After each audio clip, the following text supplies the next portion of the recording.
सबसे पहले आप सभी लोगों को नमस्कार, सुप्रभात।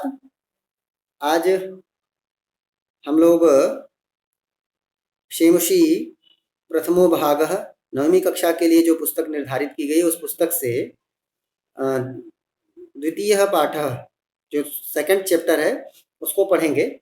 सभी लोग ध्यान से अपने सामने वो बुक्स रख लें और मेरे साथ साथ प्रोनाउंसिएशन की प्रैक्टिस करिए। माइक ओपन करने की कोई ज़रूरत नहीं है। ध्यान से देखिए पूरा। इसको मैं एक्सप्लेन करूं इसके पहले आपको कुछ बताना चाहूँगा। ये कहानी वस्तुतः लालची लोगों के लिए बनाई गई, ग्रीडी पीपल्स के लिए। जो भी ग्रीडी होगा ना वो उसके साथ हमेशा नुकसान होता है, उसका बुरा होता है। सो ग्रीडी पीपल्स को क्या करना चाहिए और ग्रीडी क्यों नहीं होना चाहिए यही बताया गया है इस कहानी के अंदर। तो ये कहानी जो है एक स्टोरी बुक है, नाम है उसका विश्व कथा शतकम। विश्व कथा शतकम नाम का एक स्टोरी बुक है और उस बुक के राइटर हैं श्री पद्म शास्त्री। ये नाम है श्री पद्म शास्त्री नाम है। इन महोदय ने इस पुस्तक को लिखा हुआ है, कहानियों का एक संग्रह है। ढेर सारी स्टोरी बुक है, उसके अंदर ढेर सारी स्टोरीज जो है वो पब्लिश की गई है। तो इस कहानी को हम लोग देखेंगे और इसमें लालच या लोभ करने का क्या नुकसान होता है, यही इस कहानी से हम लोगों को एक सीख मिलेगी, हम लोग को एक लेसन मिलेगा। तो हम लोग इसको शुरू करते हैं और इस कहानी के बारे में छोटा और बता देता हूँ। ये कहानी जो है वो एक बुजुर्ग महिला है, एक गरीब महिला, और उसकी एक छोटी बेटी है और एक सोने का कौवा है। इन तीनों लोगों पे ही डिपेंडेंट ये कहानी है और इन्हीं लोगों से जुड़ करके ये कहानी लास्ट में आपको और हमको एक शिक्षा देगी, एक लेसन सिखाएगी। वो ये कि हमें लोभ नहीं करना चाहिए, हमें ग्रीडी नहीं होना चाहिए। तो चलिए हम लोग शुरू करते हैं और आप लोग ध्यानपूर्वक अपनी पुस्तक में लिखिए। कहीं कोई दिक्कत होगी तो आप लोग हमें बताइएगा। क्योंकि फर्स्ट डे हैं आप ललित, तो आपको मैं एक चीज़ बता देता हूँ। जब आपको माइक ओपन करने के लिए बोला जाएगा तो आप माइक ओपन करिए।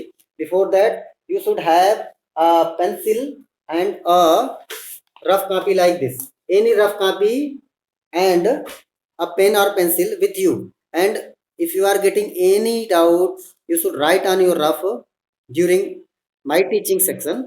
And after that what you should do, when I will tell you to open your mic and ask your doubt, then you can ask any doubt, pronunciation related doubt, word meaning related doubt, or any one doubt. If you think there is doubt then you can ask. So हम लोग start करते हैं, आरंभ करते हैं हम लोग। ध्यानपूर्वक अपनी पुस्तकों पे देखिए आप लोग।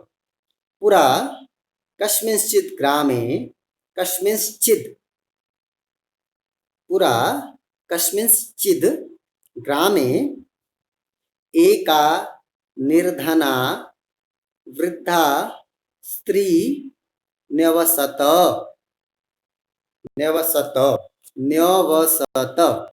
फिर से बोलते हैं। पुरा कस्मिंश्चित् ग्रामे एका निर्धना वृद्धा स्त्री न्यवसत। पुरा मीन्स पुराने समय में, बहुत पुराने समय की बात है, किसी प्राचीन काल में।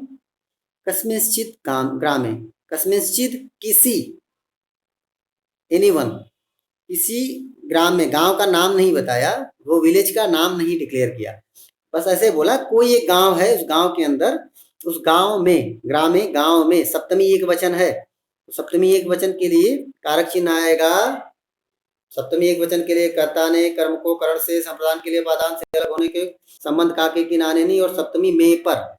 तो सप्तमी में ये रूप है, सप्तमी एक वचन का रूप है, इसलिए एक गांव में, एक गांव की बात हुई इसलिए ग्रामे शब्द एक वचन का रूप हो गया।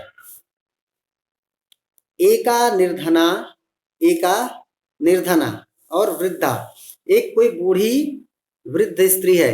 एका वर्ड आया है, अगर यही पुल्लिंग होता तो एकह निर्धनः, और यही स्त्रीलिंग है तो एका आया है। अगर नपुंसक होता तो एकम बोलते। अब एक आया है, इट मीन्स किसी स्त्रीलिंग वर्ड के लिए ये यूज हुआ है। तो स्त्रीलिंग वर्ड उसके आगे दिख रहा है, निर्धना वृद्धा। वृद्धा कैसी है? निर्धन है। तो वृद्धा इसका विशेषण क्या हो गया? निर्धना इसका। ओके ओके,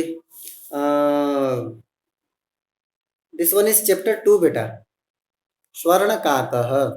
चैप्टर 2 स्वर्ण काकः, वेरी स्टार्टिंग लाइन है दिस वन। एका निर्धना वृद्धा, एक निर्धन अर्थात गरीब, बहुत ही गरीब वृद्धा। एका निर्धना वृद्धा, एक गरीब बूढ़ी, वृद्धा मतलब बूढ़ी, ओल्ड एज, स्त्री निवसता, स्त्री मीन्स महिला, निवसता मतलब रहती थी। तो पूरी लाइन ये हो गई, प्राचीन काल में, पुराने समय में किसी गांव में एक गरीब बूढ़ी औरत रहती थी। उसके आगे बढ़ते हैं हम लोग। तस्याश्चैका, यहाँ ध्यान दीजिएगा, यहाँ पे संधि हुई है, आप लोगों ने लास्ट ईयर संधि पढ़ी थी तो ध्यान से सुनिएगा। तस्याह, तस्याह जो श है ना वो बन जाएगा, तो तस्याह, और च एका बन गया है चैका, तो क्या बन जाएगा? 3 वर्ड्स हैं यहाँ पे, 3 वर्ड्स हैं, तस्याह च एका, तस्याह च एका, तस्याश्चैका, तस्याह च एका, तस्याह मतलब उसकी, च मतलब और, तो आगे बोल रहा है कि और उसकी, एका मतलब एक, दुहिता, दुहिता बोलते हैं बेटी को, डॉटर को बोलते हैं, तो उसकी एक बेटी, विनम्रा, बहुत ही विनम्र थी, शांत थी, पोलाइट थी। तो तस्याह च एका दुहिता विनम्रा, दुहिता का विशेषण क्या हो गया? विनम्रा, ये दुहिता का विशेषण हुआ। मनोहरा, मन को अच्छी लगने वाली, यानी काफी खूबसूरत, बहुत ही ब्यूटीफुल थी वो। तो उसकी एक बेटी थी, और वो कैसी थी? बहुत ही विनम्र और सुंदर थी। विनम्र मतलब पोलाइट, बहुत ही अच्छे स्वभाव की थी, और सुंदर थी मतलब बहुत खूबसूरत। मनोहरा च आसीत मिलके बना चासीत, च आसीत चासीत। च आसीत मतलब कैसी थी? विनम्र, और ये च वर्ड वहां पे चला जाएगा, तो विनम्र और सुंदर थी। आगे हम लोग पढ़ते हैं।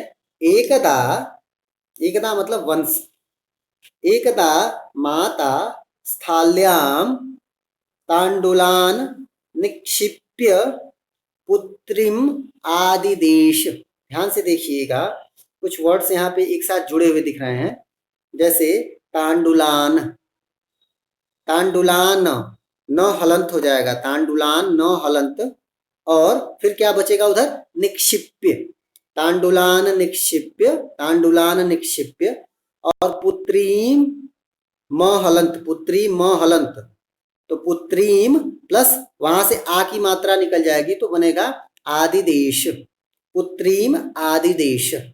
स्थल